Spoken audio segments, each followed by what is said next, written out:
Okay, good afternoon, everybody. Thanks so much for being here. It's always a pleasure to get to speak at an event like this, a regional brain tumor conference, and I'm so glad that you chose to come to learn more about quality of life for brain tumor survivors. What does quality of life mean to you? Well, of course, everybody has their own definition, but I think some of us would agree that being able to enjoy every day to the best of your ability is certainly an important place to start. Enjoying connections with family and friends, doing activities that are meaningful to you, of course, freedom from pain or other unpleasant symptoms, and feeling that you make a difference to others. And I think, because I know many of you, I know that that's an important value to you as well. And living each day with a sense of appreciation, particularly for those of us whose lives have been touched by brain tumors, knowing that every day is important really does make a difference. So why is this topic important to you personally? Well, you or someone you care about has been affected by a brain tumor.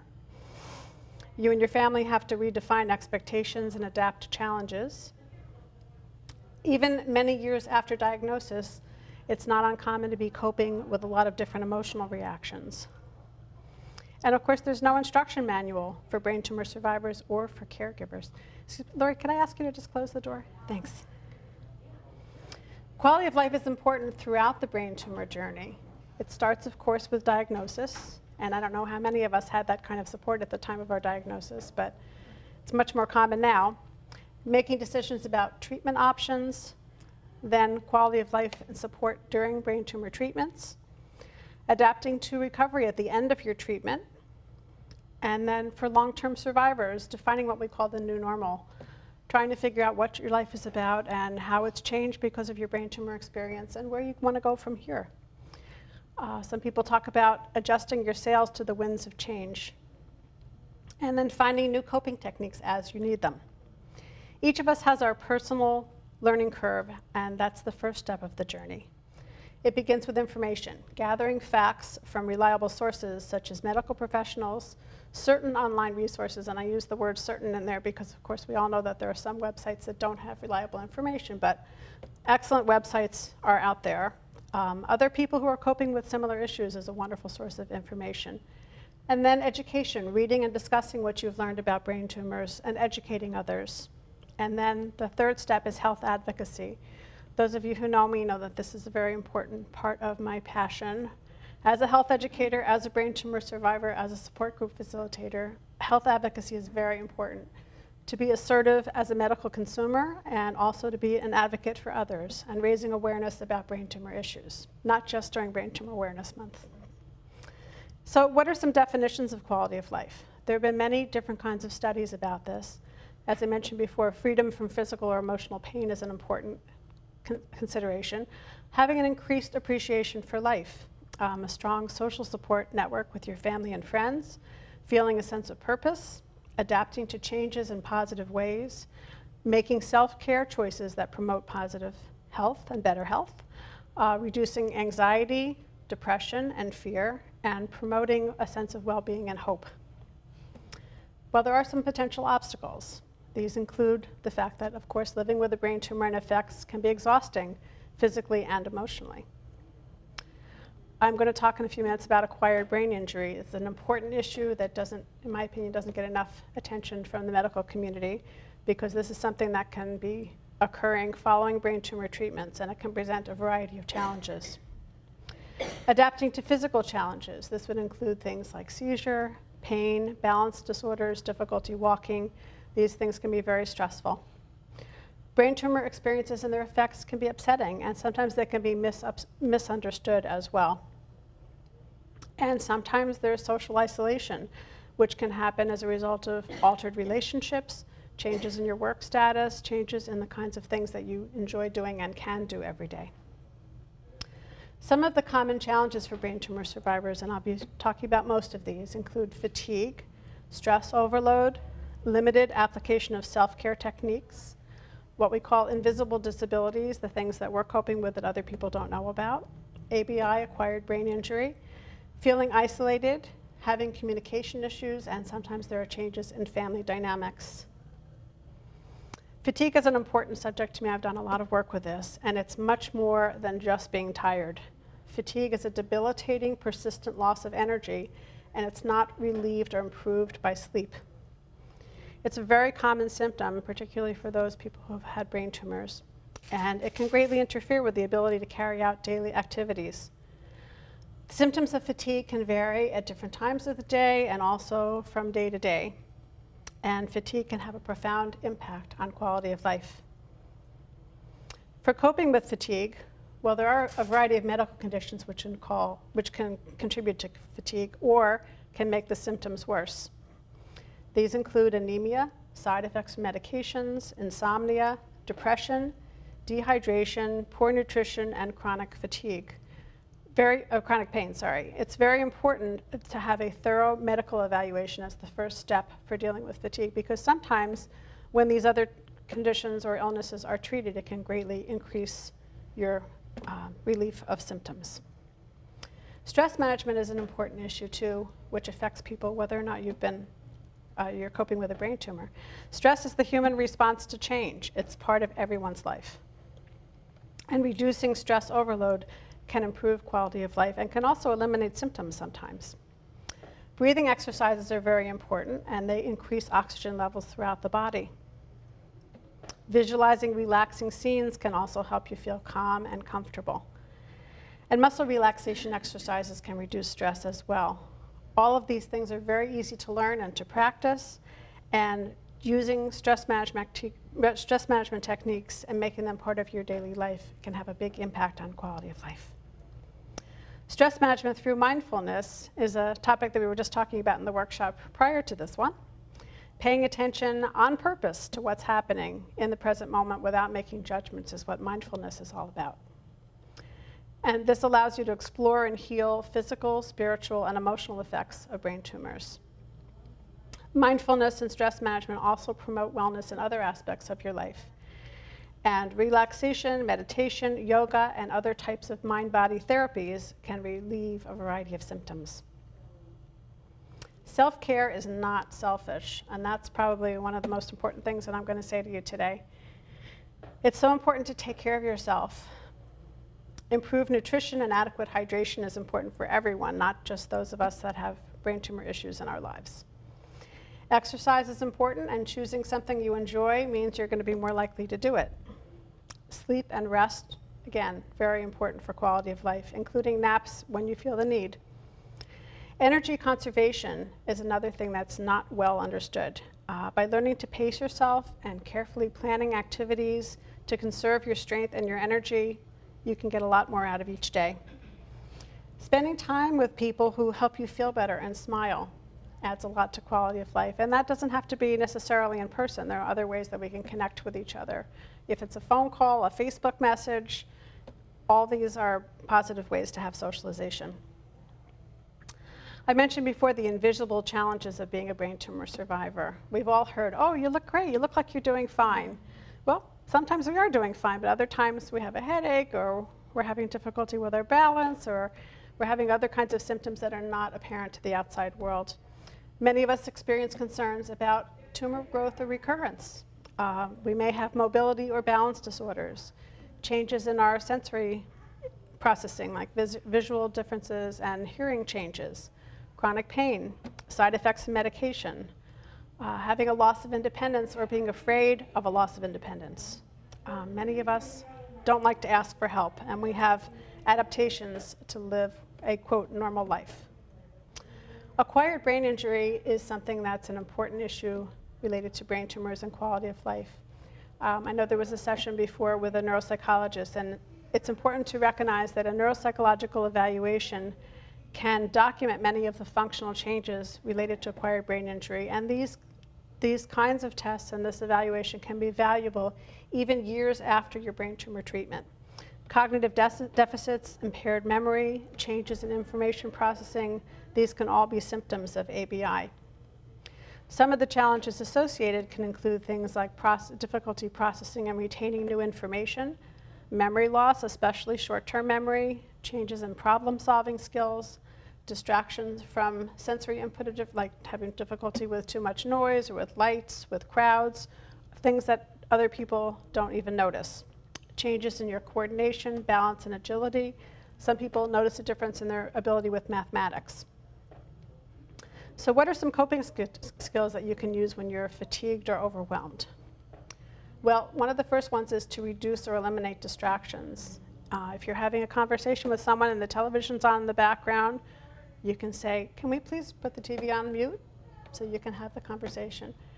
Don't hesitate to speak up and talk about these kinds of things, because it really does make a difference, not just to the way that you're functioning, but also to the relationships that are involved. Being aware that your ability to function can be limited when you're tired, hungry, in a new environment, or under pressure to complete tasks quickly. This is something that's often an issue for people at work. And again, don't hesitate to speak up and say, I need to do that more slowly, or I need to do this in a quiet room. Using reminders such as notes, calendars, Post-its, recorded messages. There's so many phone apps now that can be really helpful, and just to keep yourself on track. Simplifying tasks whenever possible and breaking them up into smaller segments can help people accomplish things more easily. And learning to let go of what can't be changed. That's an important message for everybody. And as I said before, don't hesitate to speak up when you have challenges, because the people who care about you will want to respond and to do something to make things better. Well, where can you find information and support? I would hope that all of you know about these different organizations, but the American Brain Tumor Association, the Brain Science Foundation, the Brain Tumor Foundation of Canada, which actually has wonderful resources even though we're not in Canada, the Musella Foundation, Virtual Trials, and the National Brain Tumor Society all have excellent materials on their websites. Don't hesitate to check them out. I'll give you a second if you want to write down the addresses. Unfortunately, this is not on the handout that I have. But lots of good information in all these places. Local or regional brain tumor support groups are also a terrific resource. I know many of you are involved in support groups. There are also support groups specifically for caregivers, and there are self-help groups, which are just mutual aid groups. All of these offer an opportunity for discussions, for guest speakers, for making social connections, for really being like a second family. And I think it's very important that we all can learn from each other at every stage of the journey, even if our journeys are different. We still can exchange ideas and suggestions and support with each other. Online support groups are also a terrific resource, and of course they're available 24/7 and there's no geographical limitations. There are different types of online support groups, and they each have advantages and disadvantages. There are mailing lists that deliver email messages either individually or in a digest form once a day, like the Brain Tumor List is one of the biggest ones that sends messages that way. There are bulletin boards where you can log in and read messages at your convenience, and you have to usually log in and use a password to participate. And I know there are some people who have mentioned to me that they have trouble with this because they keep forgetting what the password is. There are chat rooms which offer an opportunity for real-time conversation with people. And of course there's social media, Facebook and more. These are also great ways to connect with people. Reaching out to family and friends is a very important part of quality of life, because the bottom line is that people who care want to help each other. I always remind people to think, how would you feel if the roles were reversed?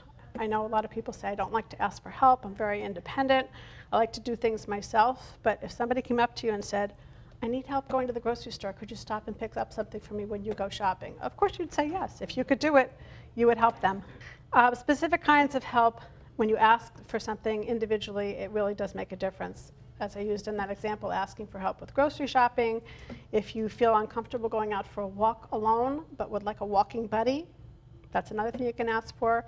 If you just want to have a friendly visit with someone, if you need help getting transportation to a medical appointment, whatever your particular need is, be specific about it, and the likelihood is that there is somebody that can help you. And I like to, again, emphasize the fact that giving somebody help is a gift. So let someone else give you the gift of their help. Now, reaching out to helping others is the other side of that. One of the best ways to help yourself is to help others. And we can all participate in local, regional, and national events, including coming to a regional conference like this. So thank you all for being here today. Congratulate yourself for that. Raising awareness about brain tumor issues, and also talking about your challenges, particularly when you have something that's not visible to someone else. Just bring it up in a conversation sometime. You never know how that can open up the door where someone else might learn from you or be inspired or be motivated to do something because of it. Talking to other people who are coping with similar concerns is a great way to just network and get some good ideas and find out some other coping techniques.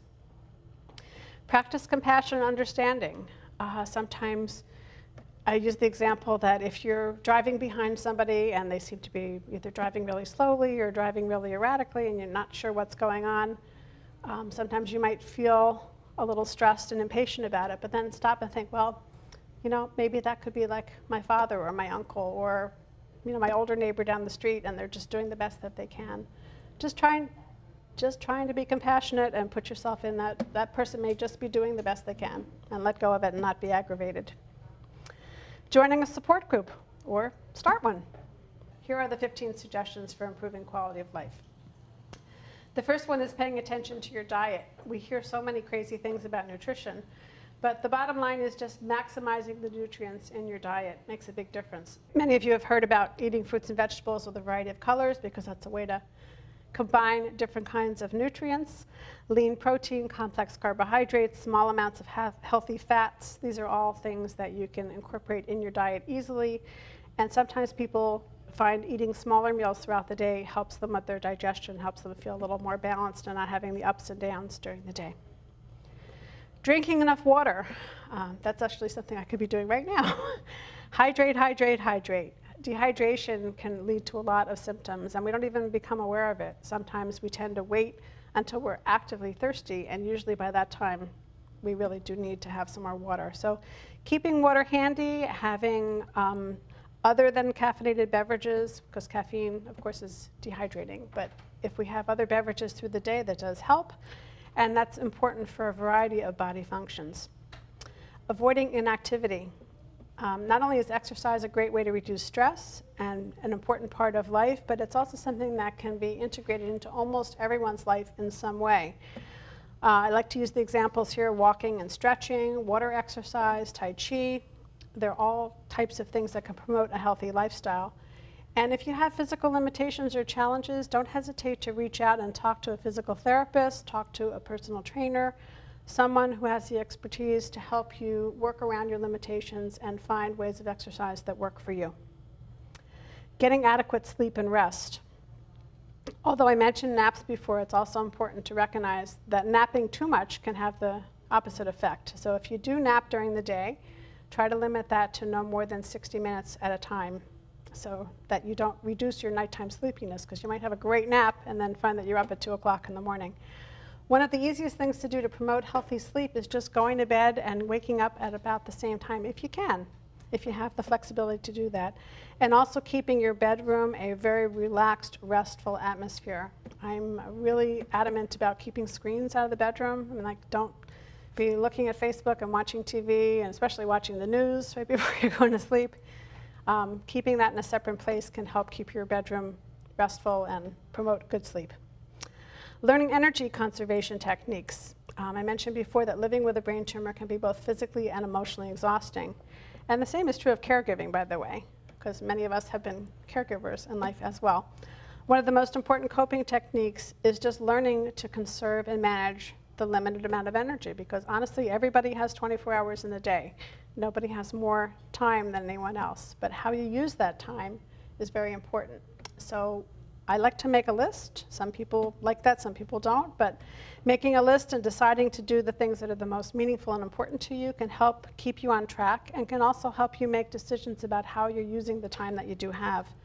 And being efficient, finding a way to combine activities and be able to pace yourself.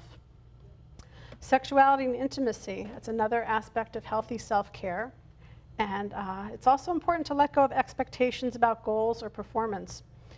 If you remember the things you already know, you can set aside time for pleasurable experiences, including massage and sensual enjoyment. Touch is important for health and healing at every stage of life. Keeping humor and laughter in your life. It's really wonderful to be able to share jokes and cartoons and funny movies and other things that we like with people that have the same kind of sense of humor. Looking at the lighter side of life can also help reduce stress, and laughter happens to be terrific for your heart as well. Developing an attitude of gratitude. We can all learn to notice the positive things around us, and we can say thank you for what brings us joy. It's important to celebrate your blessings and to keep a list. Again, I like to make lists. Keep a list of people, places, and things that make you smile. I like to encourage people to keep photos around, their loved ones, pets, places that you've enjoyed on vacation, anything that helps, again, have happy memories and positive feelings can also help you be grateful. And keeping a journal and describing positive experiences is another tool, because you can go back and read those things that you've written at another time and just be reminded about those positive feelings. Nurturing your social connections with positive people. Many of us have had the experience of knowing people in life that I like to think, use the term energy vampires. You spend time with somebody and they think like, oh my goodness, you're just feeling stressed after that encounter. Well, this is when we have to learn to say no and just decide to focus your social connections on people that help you smile and help you feel positive. And that is something, obviously spending time together is great, but as I was mentioning before, even if you can just have phone calls or have other ways to communicate with people, that can add a lot of positive energy to your life. Sometimes, because attitudes are contagious, if you're with somebody who's aggravated or you're with somebody who's really depressed, you tend to feel the same way. So being in a positive environment is contagious, and it can help you look for the good. Embracing your spiritual connection. Spirituality, again, can be a very positive part of health and healing. So by connecting with your personal and family traditions, perhaps exploring faith communities and congregations, or celebrating nature and the universe in your own way, you can find a way to enhance that part of your life. And many people find prayer and meditation to be comforting. Number 11, sing, smile, create, enjoy. This means making time for music, nature, pets, creative arts, and other things that you enjoy can have a huge impact on your quality of life. So there have been studies shown that simply smiling can help you have a more positive mood and a more positive impact on your health. So by rediscovering joy in your life and celebrating your blessings, you can do that through these activities that you enjoy. Number 12, learning to ask for help without feeling guilty. I have to say personally, I've come a long way with this one. I was one of the long time, not wanting to ask for help people, and it took me a really long time and a lot of experiences where I needed to ask for help before I felt positive about it. I'm not all the way there. I don't know that we ever get there, but I can ask now. And as I was mentioning before, asking people to help is really a gift that you're giving them, because you know how good it feels to help someone else. So by asking, you're allowing someone else to give you that gift. By being specific and making that request, people who care about you will want to make things easier. Number 13, allow yourself to say no. Especially for anyone that has physical challenges or cognitive challenges, it's important to minimize what you've got on your things to do list. So learning to say no to anything that you either can't do or you do not want to do is very important, because that gives you more energy not only for healing and to cope with unexpected demands, but also to do the things that are meaningful and enjoyable to you. Number 14, stress management and relaxation. I did mention before about breathing exercise, muscle relaxation, visualization, other things that you can do to help manage your stress. Number 15, identify your priorities and be aware of how you spend time every day.